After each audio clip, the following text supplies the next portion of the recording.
Afternoon class, today we're going to look at logic gates, following on from last week's looking at Boolean operators.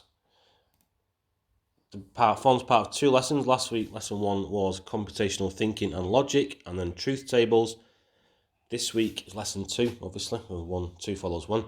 Today we're looking at logic gates, the truth tables that relate to those, and then some simple logic circuits. So lesson objectives are to be able to retrieve information about truth tables, truth even, to understand what a logic gate is, and finally to understand what a logic circuit is.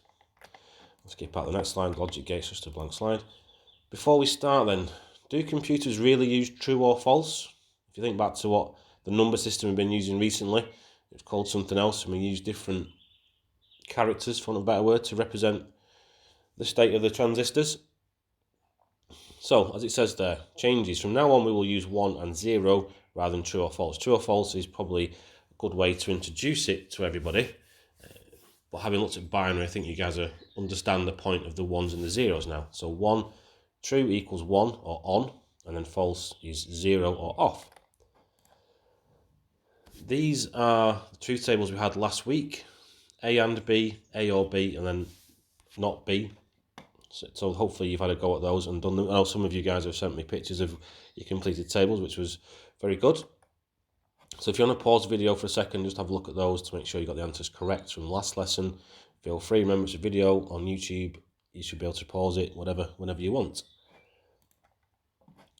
So, logic gates. This is something, if you've chosen to do this at GCSE, something you will see a lot more of. It's basically a visual representation of and or not. There are more complicated ones you do at A-level, but we're not getting to, obviously don't need to do those. These are the 3 we need to worry about at the moment. So this helps us understand computational thinking, and rather than just putting truth tables in or saying the word, we can use images that make it life a little bit easier. And we can combine these to create logic circuits which represent what happens physically inside a computer. So again, we've got and, or not. So looking at AND gates, AND was the one where you needed 1 and 1 to make 1. So we need A and B to be 1 for P to be 1. So if A is 1 and B is 0, I think you can work out what P is. Moving on to OR gates. So A or B need to be 1 in order for P to be 1. Well, again, we've got the example of A equals 1, B equals 0, P equals 1. Because A or B being on gives us on. Not a very difficult concept, I don't think.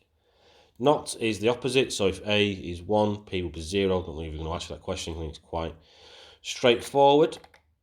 So logic circuits, this is where we move on to putting them together to make more realistic representation of what goes on inside a computer's CPU. So here we have an OR gate connected to a NOT gate. So P equals not, then in brackets A or B, close brackets. This is called logic algebra. We saw this last lesson briefly.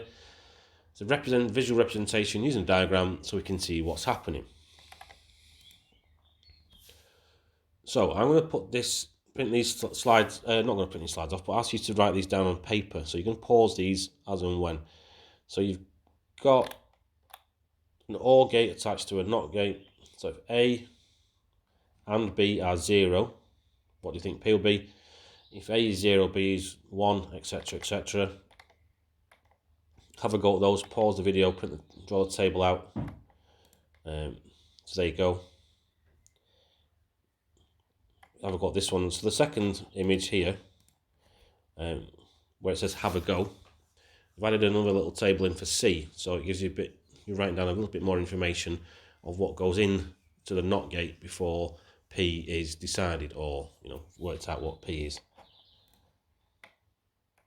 So this is an AND one instead of an OR one.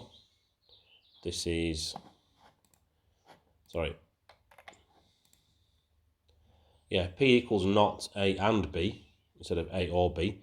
So if A and B are both 0, what do you think P will be? And then we'll have another go where we add in the C column. So for example, where they're on the slide here, it says have a go, we'll say if A and B are both 0, C would be 0. And if C going into 0 into a NOT gate makes P a 1, because 1 is not 0. If we have A is 0 and B is 1, what do you think C would be? And obviously P is going to be the opposite of C. A is 1, B is 0. What do you think C would be? And then A and B both being 1. What do you think C would be? And then what do you think P would be? Write them down in your book or, on a computer if you want to do it that way. I don't mind, but would like to see that you've understood it. And then lastly, the activity. So they're slightly crudely drawn pictures. But what I will do, this slide I will upload on the Show My Homework so you can print this off, or maybe easier to look at than watching on a YouTube video. Obviously, if your only way of watching this is through YouTube, just pause it. But what I'd like you to do is complete the tables. So if you go back, rewind the video, for example, and have a look at the previous slide, you've got 4 columns and then 4 possible answers. So if you could do the tables for these, please. I will post the answers separately in a separate video later today, and just to give you, make sure you've done it correctly.